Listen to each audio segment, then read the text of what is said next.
প্রধানমন্ত্রী জনাব তারেক রহমান তাকে গ্যাংস্টার এই শব্দটি ব্যবহার করে তাকে নিয়ে যে কুরুচিপূর্ণ মন্তব্য তিনি করেছেন এবং এনসিপি নেতৃবৃন্দ যে মন্তব্যগুলো করেছেন এগুলো কোনোভাবেই আসলে মেনে নেওয়া যায় না। আমরা অবভিয়াসলি আমাদের জায়গা থেকে এটা তীব্র নিন্দা এবং প্রতিবাদ জানাচ্ছি। গভীর উদ্বেগ এবং ক্ষোভের সঙ্গে জানাতে চাই যে নাসির উদ্দিন পাটোয়ারি এবং এনসিপির যে নেতৃবৃন্দ আপসীন দেশনেত্রী বেগম খালেদা জিয়াকে নিয়ে যে কুরুচিপূর্ণ মন্তব্য আসলে তারা করেছে, যেটা আসলে আমাদের কারোর কাছেই এটা কোনোভাবেই মেনে নেওয়ার মতো কোনো বিষয় হতে পারে না।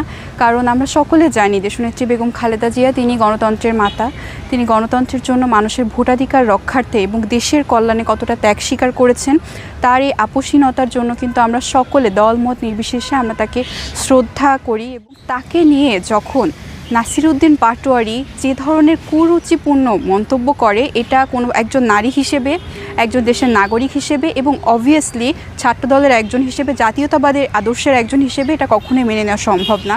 আমাদের বাংলাদেশের প্রধানমন্ত্রী জনাব তারেক রহমান তাকে গ্যাংস্টার এই শব্দটি ব্যবহার করে তাকে নিয়ে যে কুরুচিপূর্ণ মন্তব্য তিনি করেছেন এবং এনসিপি নেতৃবৃন্দ যে মন্তব্যগুলো করেছেন এগুলো কোনোভাবেই আসলে মেনে নেওয়া যায় না। আমরা অবভিয়াসলি আমাদের জায়গা থেকে এটা তীব্র নিন্দা এবং প্রতিবাদ জানাচ্ছি। বাংলাদেশে আসলে দলের ভিন্নতা থাকবে, আমাদের মতের ভিন্নতা থাকবে, কিন্তু এখানে যে রাজনৈতিক যে সৌন্দর্য রয়েছে, রাজনৈতিক যে সংস্কৃতি রয়েছে এবং আমাদের মধ্যে যে শিষ্টাচার বোধ রয়েছে, আমরা কিন্তু এইগুলাকে কখনো অতিক্রম করে আসলে কোনো রাজনৈতিক কোনো কিছু হোক বা দেশের কল্যাণে আসলে কিছু করা সম্ভব হয় না। সবচাইতে আগে দরকার এটা হচ্ছে রাজনৈতিক যে সংস্কৃতি রয়েছে, যে সৌন্দর্য রয়েছে, শিষ্টাচার বোধ রয়েছে, এটি আসলে সবচাইতে আগে দরকার।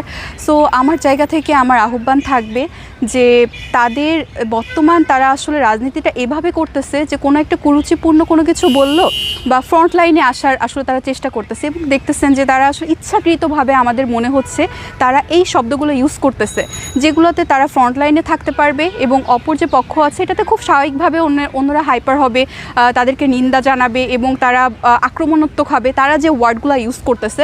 সো আমার আহ্বান থাকবে আপনারা আসলে রাজনীতির মূলধারায় ফিরে আসুন। আপনাদের যে রাজনৈতিক যে একটা মতাদর্শ রয়েছে, আপনারা আপনাদের সেই রাজনৈতিক মতাদর্শে ফিরে আসুন। কারণ 24-এর যে গণ অভ্যুত্থান হয়েছিল সেখানে কিন্তু আমরা আসলে দলমত নির্বিশেষে দেশের কল্যাণে স্বৈরাচার বিরোধী আন্দোলন করেছিলাম এবং দেশের কল্যাণের কথা চিন্তা করে কিন্তু আমরা আন্দোলনে যোগ দিয়েছিলাম এবং আপনারা কিন্তু ওইখান থেকে উঠে আসে একটি সংগঠন। সো আমার আহ্বান থাকবে যে আপনারা দেশের কল্যাণে কাজ করুন এবং আপনাদের যে এই ধরনের নেতৃবৃন্দ যারা আসলে আপনাদের রাজনীতির আসলে বলবো বিস্ফোরা টাইপের, আপনারা আসলে এগুলাকে বাদ দেন, এগুলাকে বাদ দিয়ে রাজনীতির মূল ধারায় ফিরে আসুন, দেশের কল্যাণে কাজ করুন।